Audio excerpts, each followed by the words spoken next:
اللهم صل وسلم وبارك عليه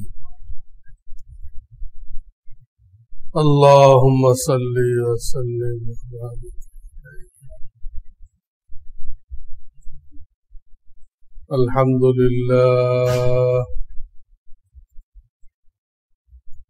الحمد لله وكفى وسلام على عباده الذين اصطفى أما بعد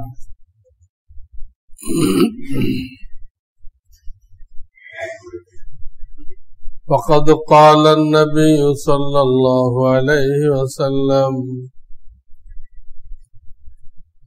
إن لكل قوم عيدا وهذا عيدنا أو كما قال عليه الصلاة والسلام बुजुर्गान मोहतरम एक मास रोजा रखार परे नगद किछु खुशी आनंद एर जन्य आल्लाह रब्बुल आलामीन এই ঈদ রেখেছেন আসল খুশি তো জান্নাতে যে জান্নাতের নাম হলো জান্নাতুর রায়্যান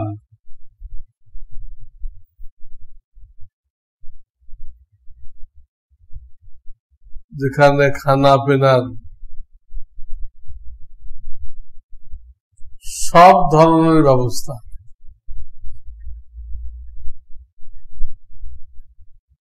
যা খাইতে যাবে তাই হাজির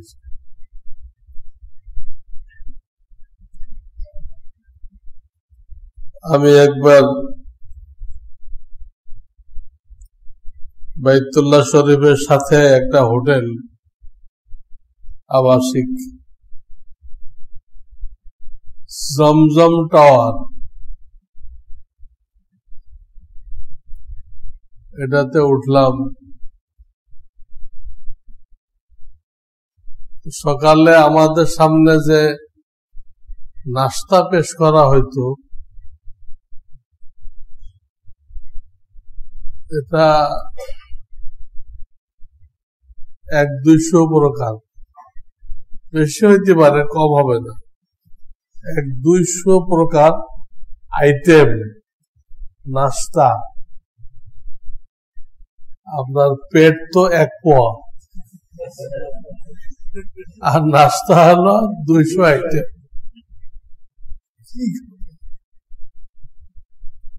ওইখান থেকে ওইখান থেকে চেখে দেখা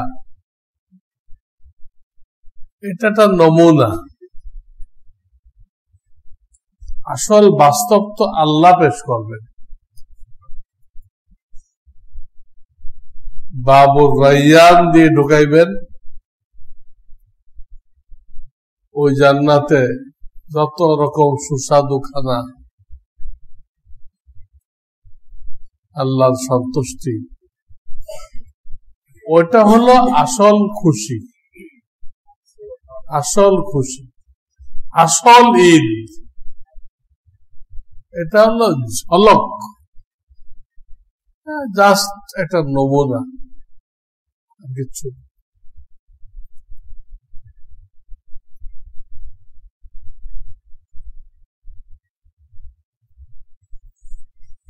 প্রথম কথা এই দিনের কিছু করণীয় আছে যেমন গোসল করা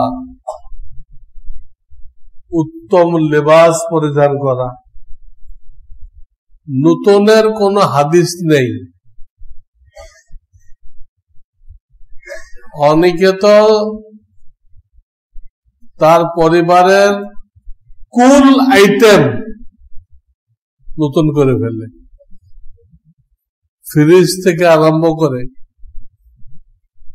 হ্যাঁ সবকিছু নতুন অথচ লেবাস পোশাক যেটা এটা ওদের নতুন পড়তে হবে এর কোন হাদিস নেই। আচ্ছা, আহসানা মা এজিদু, তোমার কাছে যে কটা সেট আছে এর মধ্যে যেটা উত্তম ওটা পরে আসো, এই আছে উত্তম। কয়েকটা থাকলে একটা উত্তম হবে, তাই বলে আড়ঙের রেশমেরটা পরা যাবে না, হারাম।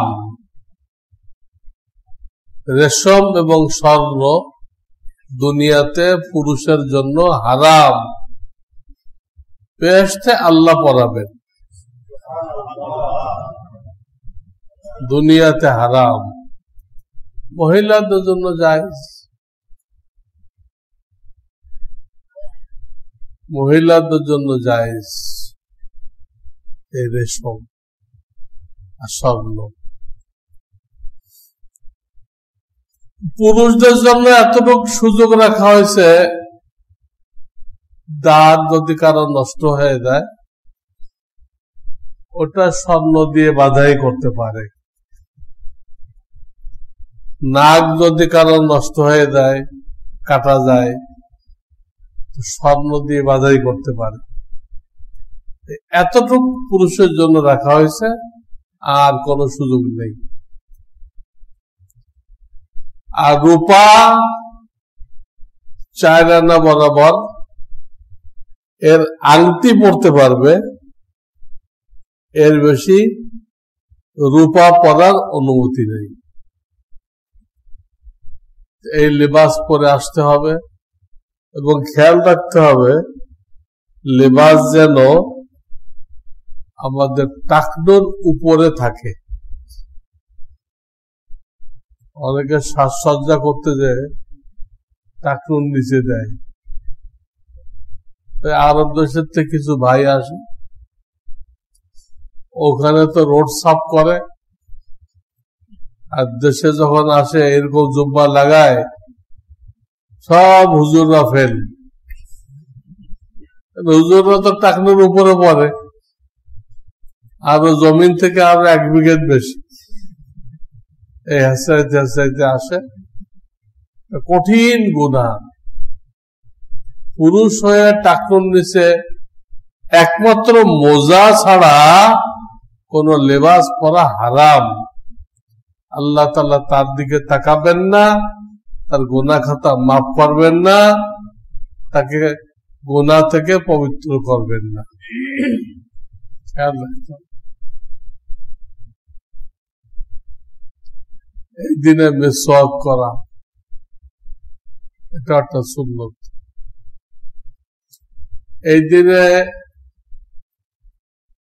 ঈদ পড়ে ঘরে ফেরার আগ পর্যন্ত ইশরাক বা চাষ্ট পড়ার অনুমতি নেই।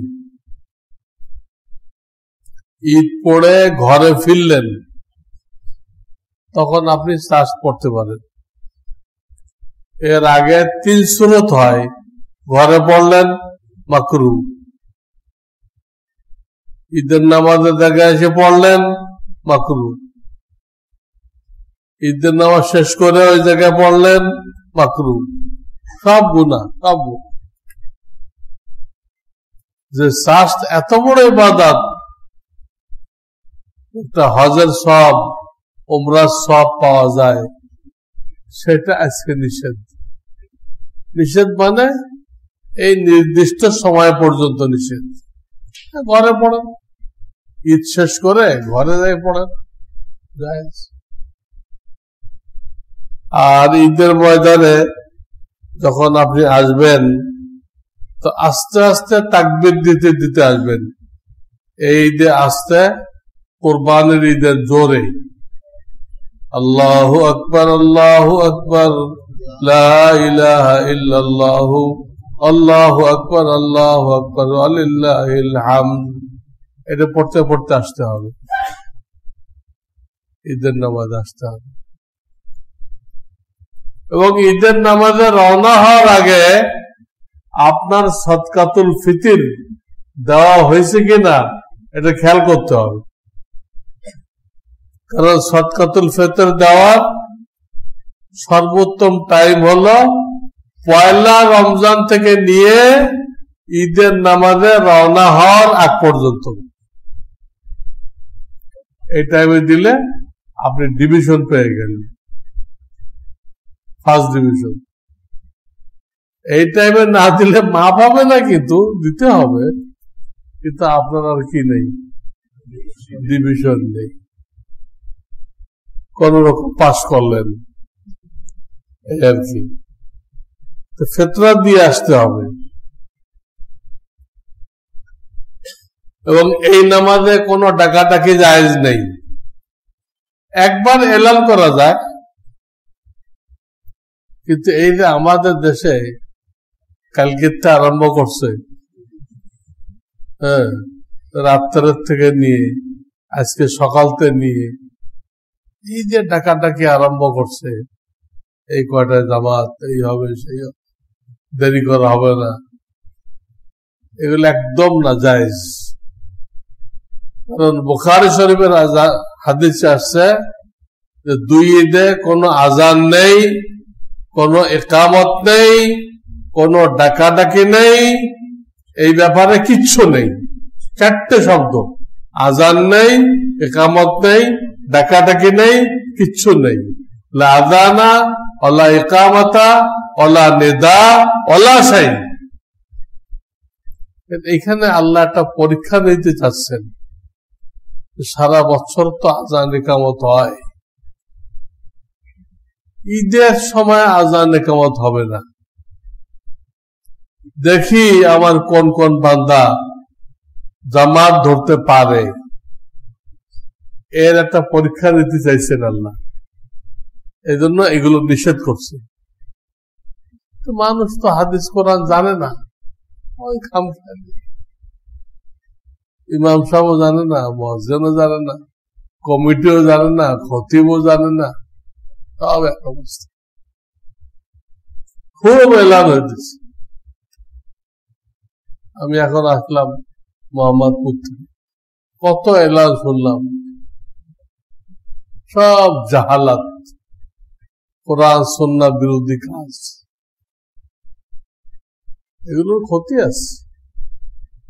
মানুষ যখন বারবার কোরআন সুন্নাহ বিরোধী কাজ করে, তো হেদায়েত থেকে মাহরুম হয়ে যেতে পারে। সে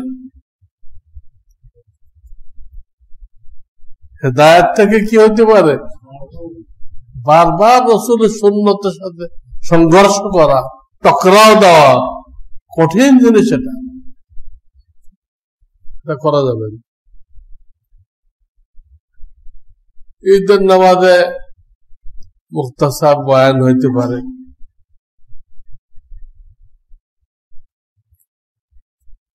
আর যাদের সুযোগ আছে তাদের ঈদের নামাজ কোন মাঠে পড়তে পারলে ভালো।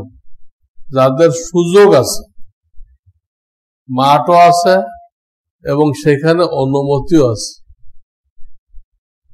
আমাদের তো মাঠ আছে, অনুমতি নেই। এগুলো বেদাতিরা দখল করে বসে আছে, নিজেরাও পড়বে না, কাউকে পড়তে দিবে না, এদের কাজই এটা। তারপরে ঈদটা কেন রাখা হয়েছে আমি একটু আগে বলছি, নগদ কিছু খুশি করার জন্য। তুমিও খুশি হও, তোমার আত্মীয় স্বজনকেও খুশি করো, তোমার পাড়া প্রতিবেশীকেও। এই যে সদকাতুল ফিতর দিচ্ছেন, যাকাত দিচ্ছেন, ঈদের দিন কিছু পাকায় দিচ্ছেন, এতে সবাই খুশি হইতেছে না? এই খুশি, এটা আল্লাহর উদ্দেশ্য। এবং নিজেও খুশি প্রকাশ করা, ঈদের দিন নিজেও খুশি প্রকাশ করা সুন্নত। আপনি যদি মন মরা হয়ে থাকেন, কি এক ঝামেলা আসল, সে বলতেছে আবার এই করো সেই করো, লোকজনকে খাওয়াও, সে খুব বিরক্ত। এটা তার ইমানের ক্ষতি হবে। এই যে তৌফিক অনুযায়ী আপনাকে ধার কর্জ করতে বলা হয় নাই, তৌফিক অনুযায়ী আপনি নিজেও কিছু খান, আত্মীয় স্বজন কিছু খেলাম, মস্ত বড় সুন্নত। ইসলাম কোন নিষ্ঠুর ধর্ম না যে এর কোন রসকস নেই। এর মধ্যে আল্লাহ তাআলা জায়েজ খুশি, জায়েজ বিনোদন রাখছেন। যেমন ঈদ, এটা বিনোদন। এই যে দুটো ঈদ আমরা করি, বিনোদন না? কেউ বিয়ে করছে, অলিমা খাওয়ায়, এটা বিনোদন না? সবাই মিলে গোশত খাইতেছে, বিনোদন না? কাউকে আল্লাহ সন্তান দান করছেন, সে আকিকা খাওয়াই দিছে, এটা বিনোদন না? হ্যাঁ, তালাশ করে দেখেন। ও বিনোদন শরিয়াতের গণ্ডির মধ্যে থেকে আল্লাহ তাআলা বৈধ করে দিছে। এমনকি কেউ যদি বিবি সামনে নিয়ে কক্সেস বাজার যায়, বেপর্দা না হয়, তো সেটাও শরিয়ত মানা করবে না। বিবিকে বেপর্দা করা যাবে না। আপনার বিবি আপনার জন্য, এটা আর 10 জনের জন্য অক্ষ করা যাবে না, আপনার জন্য খাস। বিবির মধ্যে কোনো সেরেক জায়েজ নেই, বিবির মধ্যে কোনো সেরেক, আরো কয়েকজনের শরীক করলাম, জায়েজ নেই। পর্দা সহকারে করতে হবে। হযরত ঈসা আলাইহিস সালাম সবসময় হাসি খুশিতে থাকতেন। ঈসা আলাইহিস সালাম, ওনার নিকটতম আত্মীয় হযরত ইয়াহইয়া আলাইহিস সালাম, উনি সবসময় গম্ভীর থাকতেন, কেমন যেন ক্রন্দনরত এটা থাকতেন। তো কোনো একদিন সাক্ষাৎ হয়েছে দুইজনের,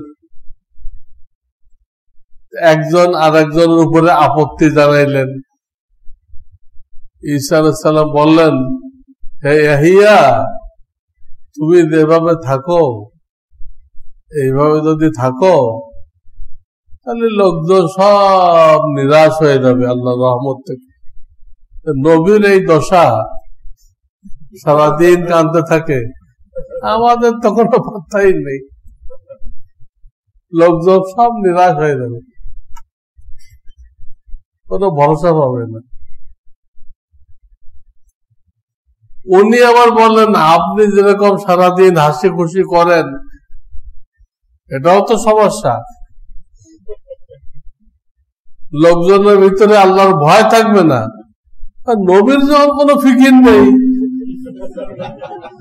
সারাদিন হাসি খুশি করতেছেন, তা আমরা বেড়া পার, আপনারাও তো সমস্যা। দুইজনে এই নিয়ে বহাস করছে। পরে আল্লাহর পক্ষ থেকে একটা ফেরেশতা আসছে, এসে বলল যে আল্লাহর পক্ষ থেকে ফয়সালা এই, হে ইয়াহইয়া, আপনি সবসময় এরকম থাকবেন না, মাঝে মধ্যে হাসি খুশি করবেন, সবসময় এরকম থাকবেন না। আবার ঈসা আলাইহিস সালামকে বললেন, আপনি সবসময় এত হাসি খুশি করবেন না, মাঝে মধ্যে চিন্তিত থাকবেন। দুইজনকে ব্যালেন্স করলেন, দুইজনকে কি করলেন? ব্যালেন্স করলেন। ইসলাম হলো মধ্যম পন্থা। ইসলাম কি? মধ্যম পন্থা। শরিয়তের গণ্ডির মধ্যে থেকে আপনি জায়েজ বিনোদন করতে পারেন, কিন্তু কোন অবস্থায় আপনি শরিয়তের বাইরে যেয়ে করতে পারবেন না, তাহলে আখিরাতেরটা থেকে মাহরুম হয়ে যাবেন। আসল বিনোদন তো আখিরাতে হবে। এখানেও নাজায়েজ ভাবে করবেন। আজকে ঈদ, চলো বিবি সামনে নিয়ে একটু সিনেমা দেখে আসি, নাউযুবিল্লাহ, এটা তো বিনোদন, কিন্তু জায়েজ থাকলো? চলো আজকে একটু টেলিভিশন দেখি। কত রকম নাজায়েজ বিনোদন আছে, এগুলোতে আমরা যাব না, যাতে আমাদের আখিরাতেরটা নষ্ট না। গণ্ডির মধ্যে থেকে করেন, আল্লাহ সেবা রেখা দিয়েছে, এর মধ্যে থেকে আপনি আনন্দ করেন। সেই আনন্দ সুন্নত, সেই আনন্দ সওয়াবের কাজ। এটা কি সওয়াবের কাজ, করতে হবে। এবং এই ঈদের ময়দানে আল্লাহ তাআলা ফেরেশতাদেরকে জিজ্ঞেস করেন যে আমার বান্দারা একটা মাস কষ্ট করছে, তারা রোজা রাখছে, তারাবি পড়ছে, এরা কি বিনিময় পাইতে পারে? ফেরেশতারা বলে ওদের ইবাদতে তো অনেক ত্রুটি আছে, অনেক বিচ্যুতি আছে, আপনি ওদিক দেখেন না, আপনি সবটা 16 আনা দিয়ে দেন। ইবাদত হিসেবে ওরা 16 আনা পায় না, কিন্তু আমরা সুপারিশ করতেছি ওরা অনেক কষ্ট করছে। এই প্রচন্ড গরমের দিনে এত লম্বা রোজা তারা রাখছে, এই জন্য ফেরেশতারা আমাদের পক্ষে সুপারিশ করে, ত্রুটি বিচ্যুতি আপনি মাফ করে দেন, দিয়ে সবটা কি করেন 16 আনা দেন, পরিপূর্ণ দেন। তখন আল্লাহ তাআলা ফেরেশতাদেরকে সাক্ষী রেখে কসম খান। কসমের মধ্যে 5টা শব্দ আছে, ইজ্জতি ওয়া জালালি ওয়া কারামি ওয়া উলুবি ওয়া ইরতিফা'i মাকানি। কটা কসম হলো? ওয়া ইজ্জতি, আমার ইজ্জতের কসম, ওয়া জালালি, আমার যে জালালাতে শান, বিরাট মর্যাদা, সেই মর্যাদার কসম, অকারামি, আমার যে দয়া মায়া, আল্লাহর দয়া মায়ার 1 ভাগ দুনিয়ায় দিছে। কয় ভাগ? তাই আমরা কত মহব্বত করি, জীবজন্তুরাও মহব্বত করে। বাঘা, সুন্দরবনের বাঘ তার বাচ্চার উপরে মহব্বত করে, ওই 1 ভাগ। কিন্তু আল্লাহ হাসরের ময়দানে মুমিনকে যে মহব্বত করবেন পুরো 100 ভাগ দিয়ে, 100 ভাগ দিয়ে মহব্বত করবেন। তো এটা আল্লাহর মহব্বত, সেটাই বলতে অকারামি, আমার মহব্বতের কসম, আমি যে তোমাদেরকে মহব্বত করি ওটার কসম। আর আমার উঁচু মর্তবার কসম, ও ইরতিফায়ে মাকানি, আর আমার মাকাম, পজিশন অনেক উঁচা, সবার উঁচা, সবার ঊর্ধ্বে, সেটার কসম। কটা কসম হলো? 5টা কসম হলো। 5টা কসম খায় ফেরেশতাদেরকে বলেন, শুনে রাখো, লা উজিবান্নাহুম, আজকে তারা আমার কাছে যা চায় আমি তাদেরকে দিব। ফেরেশতাদের সাক্ষী রেখে আল্লাহ ঘোষণা করতেছেন, ওয়াদা করতেছেন, আল্লাহর উপরে কোনো কিছু ওয়াজিব না, কিন্তু তিনি নিজেই ওয়াজিব করে নেন, আমি এটা করবই, ওয়াজিব করে নেন। তারপরে বলেন, ইরজিউ কদ গফারতু লাকুম, ঈদের নামাজ পড়ে তোমরা বাড়ি ফিরে যাও, আমি তোমাদের মাগফিরাত লিখে দিচ্ছি, তোমাদের সবাইকে মাফ করে দিচ্ছি। ওয়াবাদদালতু সাইয়্যাতিকুম হাসানাত, আর তোমাদের গুনাহগুলোকে নেকির দ্বারা পরিবর্তন করে দিচ্ছে। গুনাহ নেকি হয়ে যায়, আপনি কল্পনা করতে পারবেন? আপনারা আমল করছেন গলত, সব পাইতে পারেন না, উল্টা আযাব হওয়া দরকার। আল্লাহ সব গলত আমলগুলো নেকির দ্বারা কি করবেন? সওয়াবের দ্বারা পরিবর্তন করে দিবেন।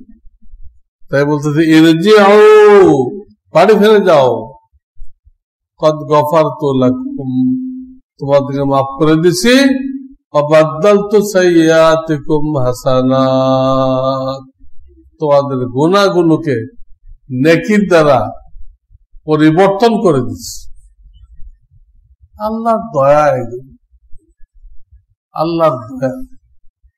আল্লাহ তার আখেরি নবী মুহাম্মদ রাসূলুল্লাহ সাল্লাল্লাহু আলাইহি ওয়াসাল্লাম ওসিলায় এগুলো আমাদেরকে দিয়েছেন। এরপর হাদিসে আসছে ফায়ারজিউনা মাগফুরাল লাহুম, মুসাল্লিরা সব বাড়ি চলে যায়, তাদের গুনাহ মাফ হয়ে গেছে, গুনাহ মাফ হয়ে গেছে। এই দিনের ফজিলত। আর দু একটা মাসআলা আছে। খুতবার মধ্যে প্রায় খতিবরা তাকবীরে তাশরিক পড়ে, এর কোন দলিল আমি আজ পর্যন্ত পাইনি। তাকবীরে তাশরিক, আল্লাহু আকবার, আল্লাহু আকবার, লা ইলাহা ইল্লাল্লাহু, আল্লাহু আকবার, আল্লাহু আকবার, ওয়া লিল্লাহিল হামদ। কেউ সই পড়ে কিনা, পড়তেও পারে, আমার এলেমে নেই। কি পড়তেছে? তাকবীরে তাশরিক পড়তেছে, ওই ফাঁকে ফাঁকে, খুতবার ফাঁকে ফাঁকে। কিন্তু কিতাবে আমরা যেটা পাই, ফতোয়ার কিতাবগুলোতে, সেটা এরকম না, সেটা হলো পয়লা খুতবার শুরুতে 9 বার শুধু আল্লাহু আকবার বলতে হবে, শুধু আল্লাহু আকবার, আল্লাহু আকবার, লা ইলাহা ইল্লাল্লাহ না, শুধু আল্লাহু আকবার। পয়লা খুতবার শেষে নেই, তাকবীর নেই। দ্বিতীয় খুতবার শুরুতে 7 বার পড়তে হবে, আর শেষে 14 বার পড়তে হবে। এটা কিতাবে পাই, কিন্তু কোত্থেকে কিভাবে এই জিনিসটা চালু হয়ে গেল, এবং কারা খুতবাতুল আহকামে লিখেও দিছে, কোন প্রেসওয়ালা, কোন ছাপাখানাওয়ালা, মাওলানা থানবীর খুতবা, তার ভিতরেও লিখে দিতে এটা, অথচ কোনো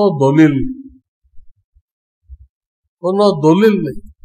রাজধানী মানে তো দেশে সবচেয়ে দামি জায়গা, সেখানে খতিবদের জরিপ করে 100 জনের মধ্যে 99 জন খতিব জানে না, তারা উল্টাটা চালাইছে। আবার সেটা মুসাল্লিদেরকে পড়তে বাধ্য করে, মুসাল্লি না পড়লে ধমক, এই আপনারা পড়েন না কেন? নিজে তো উল্টা করতে আছে, আর মুসাল্লিদেরকে উল্টা করতে কি করতেছে? বাধ্য করতেছে। খুতবার মধ্যে মুসাল্লিরা কোনো কিছু মুখে পড়তে পারবে না, রসুলের নাম আসলে দুরূদটাও মুখে পড়তে পারবে না, সেখানে না জানার কারণে মুসাল্লিদেরকে গুনার মধ্যে বাধ্য করতেছে, ঠিক না? আর এই নামাজের পরে দোয়া আছে, কিন্তু এটা তো জুমার মতো না, জুমাতে আগে খুতবা পরে নামাজ, এখানে আগে নামাজ পরে খুতবা। খুতবার পরে কোনো মোনাজাত প্রমাণিত নেই, খুতবার পরে কোনো মোনাজাত প্রমাণিত নেই। তবে খুতবা শোনা কিন্তু ওয়াজিব, যারা ঈদে আসবে থাকবে তাদের জন্য শোনাটা কি ওয়াজিব। অনেক ইবাদত, অনেক বড় সওয়াবের কাজ। আর যে রাস্তাতে আসছেন আর এক রাস্তা যদি থাকে আপনার, তাহলে আর এক রাস্তাতে ফিরবেন, সবার খোঁজ খবর নিবেন, কেউ বিপদগ্রস্ত আছে কিনা সবার খোঁজ খবর নিবেন। এই জন্য যে রাস্তাতে আসবে সেই রাস্তাতে ফিরবে। আর এই ঈদে কিছু খাইয়ে আসতে হয়। নবীজি বেজোড় সংখ্যক খেজুর খাইতেন, বেজোড় সংখ্যক। আর কুরবানির ঈদে না খায় আসা উত্তম, যদি কেউ পারে। আজকাল তো প্রায় ডায়াবেটিসের রোগী না খায় থাকলে আবার মসজিদে এসে বেহোশ হয়ে যাবে, লোকেরা পরেশান হয়ে যাবে। মানুষকে পরেশান করতে নেই, আগে তেমন ভাবে ব্যবস্থা নিতে হয় যে আমার কারণে কোনো ভাই যেন পরেশান না হয়। তারপর তো কেসমত থাকে, সেটা তো কন্ট্রোলের বাইরে। কিন্তু আপনি আপনার সাধ্য মতো আগের থেকে এমন ব্যবস্থা গ্রহণ করবেন যে আপনার জন্য, আপনার ভাইয়েরা জন্য পরেশান না হয়, ছোটাছুটি দৌড়দৌড়ি করতে না হয়। এই ঈদে খাইয়ে আসতে হবে। আর সর্বশেষ একটা মসলা, এই ঈদের নামাজের পর দেখা যায় কোলাকুলির ভিড় লেগে যায়।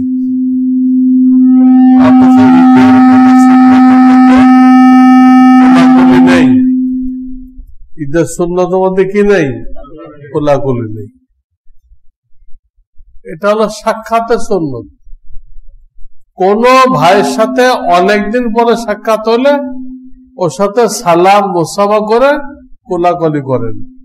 দুজন ডাইন গলা একবার লাগান, আমার হাতের দিক চান, প্রত্যেকে ডাইন গলা কয়বার লাগাবেন? একবার লাগাবেন। বুকও না আর পেট তো নাই,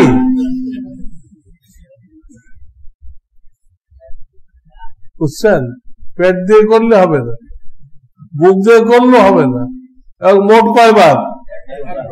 একবার। কাজে যদি ঈদের আগে দেখা হয়, ঈদের আগে করেন, যখন দেখা হয় করেন। এটাকে ঈদের সুন্নত মনে করবেন না, তাহলে গোনাহ হবে। হাতিকে ছাগল মনে করা যেরকম অন্যায়, সুন্নত না, সুন্নত মনে করা ওইরকম অন্যায়। এটা সাক্ষাতের সুন্নত। কথা বুঝে আসছে? এখন আমি নামাজের তরিকা বলতেছি, মুয়াজ্জিন সাহেব কই, আপনারা এর মধ্যে একটু চক্কর দিয়ে আসেন। আমি ঈদের নামাজের তরিকা বলতেছি, এরপরে নামাজ শুরু হয়ে যাবে। প্রথমে নিয়ত করে হাত বাঁধবেন, তাকবীরে তাহরিমা। আরবি নিয়ত যারা ভালো বোঝেন না তারা আরবি নিয়ত করবেন না, ওটা কোরআন হাদিসে নেই এবং ওর অর্থ মেলে না। অর্থ ওর মধ্যে আছে মুতাওয়াজ্জিহান ইলাল জিহাতিল কাবাতিশ শরীফা, কাবার দিকে হইতে হবে, কিন্তু ওটা মুখে করার কোনো দরকার নেই, বুঝছেন না? শরীর পাক হইতে হবে, কিন্তু ওইটা মুখে করার কোনো, জানলাম আমি শরীর পাক করিয়া, হ্যাঁ আমি কাপড় পাক করিয়া, হ্যাঁ আমি জায়গা পাক করিয়া, এগুলো বলার দরকার নেই। এগুলো করতে হবে, বলার দরকার নেই। ওই নিয়ত গলত। বাংলায় বলেন 2 রাকাত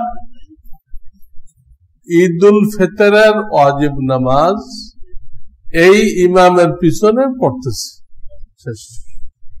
2 রাকাত ঈদুল ফিতরের ওয়াজিব নামাজ এই ইমামের পিছনে পড়তেছে। এটুকু বলতে হবে। 6 তাকবীর বলার দরকার নেই, 6 তাকবীর দিতে হবে নামাজের মধ্যে, কিন্তু ওটা নিয়তের কোনো পাঠ না। আগের থেকে আল্লাহর সাথে ওয়াদা করার দরকার নেই আমি 6টা দিব, আল্লাহ আপনি খেয়াল রাখেন, আগে বলার দরকার। তাকবীর 6টা দিবেন, নিয়তের অংশ না। অনেক কিছু ক্ষুদ্র ক্ষুদ্র জিনিস আমরা খেয়াল করি না, কতটুক নিয়ত না, বেশি কথা, এটা আমরা খেয়াল করি না। তো এইভাবে আমি যে নিয়ত শিখাইলাম, এইভাবে নিয়ত করে প্রথম তাকবীর দিবেন,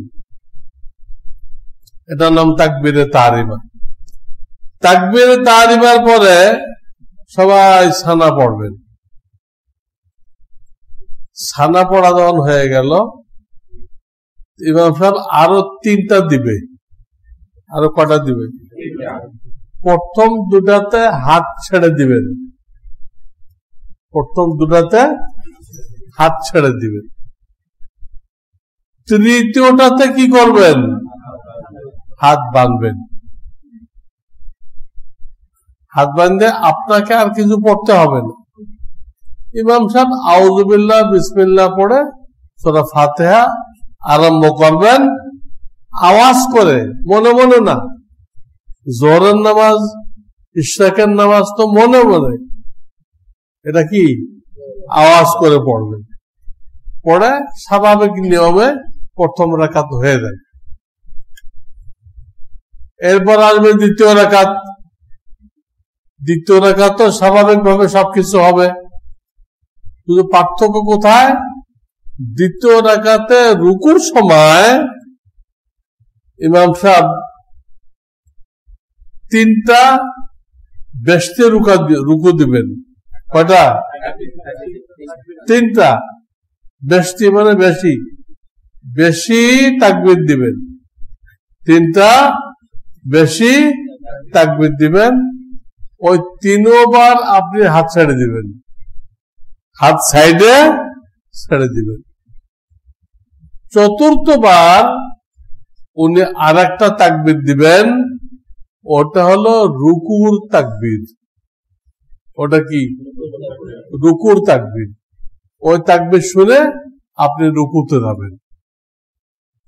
এরপরে বাকি নামাজে কোনো পার্থক্য নেই, বাকি নামাজ নরমাল যেমনি পড়ে থাকেন এইভাবে।